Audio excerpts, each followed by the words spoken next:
Hi hello welcome back to our channel అండి. Today recipe వచ్చేసి sheera rice అండి. ఎంతో టేస్టీగా ఉండే షీరా రైస్ అండి. దీనికి కావాల్సిన ఇంగ్రీడియంట్స్ వచ్చేసి ఒక పావు కేజీ బెల్లం, పావు కేజీ రైస్, ఘీ, అలానే డ్రై ఫ్రూట్స్, చెక్క, లవంగ, ఇలాచీ అండి. నెక్స్ట్ వచ్చేసి ఒక ప్యాన్ పెట్టేసుకొని అందులో ఒక పావు కిలో బెల్లం వేసుకోవాలండి. అలానే కొంచెం వాటర్ వేసుకోవాలి.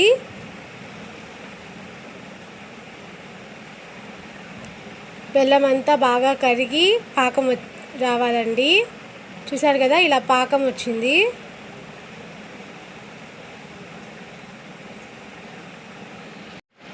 జస్ట్ చూసారు కదా, ఇలా పాకం లాగా రావాలండి.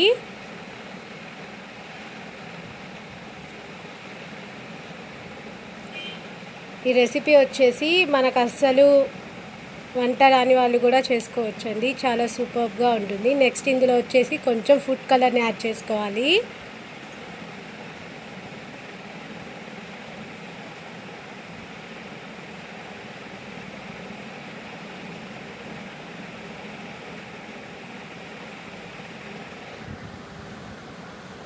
నెక్స్ట్ ఇంకొక ప్యాన్ పెట్టి అందులో 2 టేబుల్ స్పూన్స్ ఆఫ్ ఘీని యాడ్ చేసుకొని ఎండు కొబ్బరి గోల్డెన్ కలర్ వచ్చేంత వరకు ఫ్రై చేసుకోవాలండి. వీటిని నెక్స్ట్ వచ్చేసి జీడిపప్పు,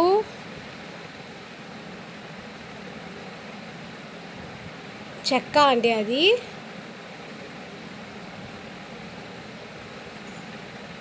2 చెక్కల్ని యాడ్ చేసుకోవాలండి.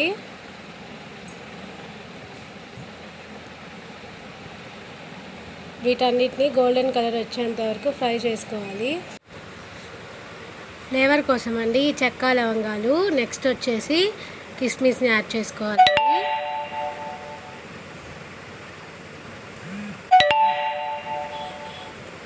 చూసారు కదా, ఇలా గోల్డెన్ కలర్ వచ్చేంత వరకు వీటిని బాగా ఫ్రై చేసుకోవాలి ఈ ఘీలో.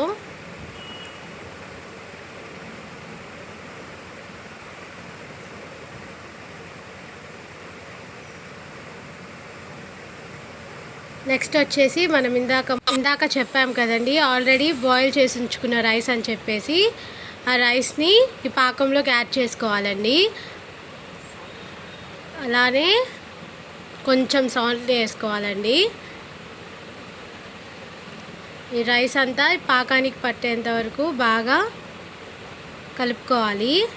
కలుపుకున్న తరువాత ఒక 5 మినిట్స్ అలానే సిమ్లో పెట్టేసి వదిలేసేయాలండి. కలిపేటప్పుడు కొంచెం ఘీని కూడా యాడ్ చేసుకోవాలండి. 2 టేబుల్ స్పూన్స్ ఆఫ్ ఘీని కూడా యాడ్ చేసుకోవాలండి. టేస్ట్ బాగుంటుంది. చూసారు కదా, ఇలాగా పాకం అంతా రైస్కి పట్టేదాకా బాగా కలుపుకోవాలి. చూసారు కదా, ఎంతో కలర్ఫుల్గా కనిపిస్తుందో రైస్. ఇలా బాగా కలుపుకోవాలండి.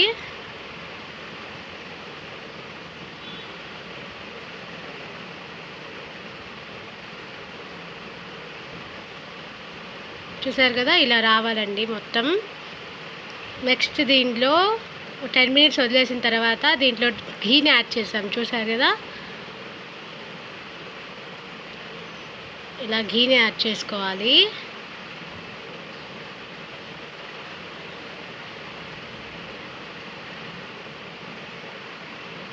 నెక్స్ట్ మనం ముందుగానే ఫ్రై చేసి పెట్టుకున్న డ్రై ఫ్రూట్స్ అన్నిటినీ యాడ్ చేసుకోవాలి ఇందులోకి.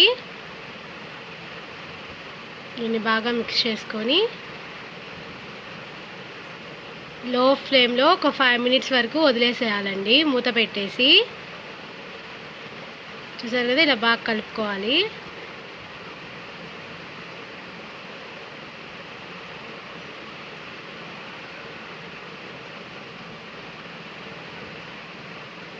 అడుగంటకుండా బాగా కలుపుకోవాలండి. ఎంతో టేస్టీ అయిన షీరా రైస్ రెడీ అయిపోయిందండి. మరిన్ని వీడియోస్ కోసం లైక్ చేయండి, షేర్ చేయండి, సబ్స్క్రైబ్ చేయండి.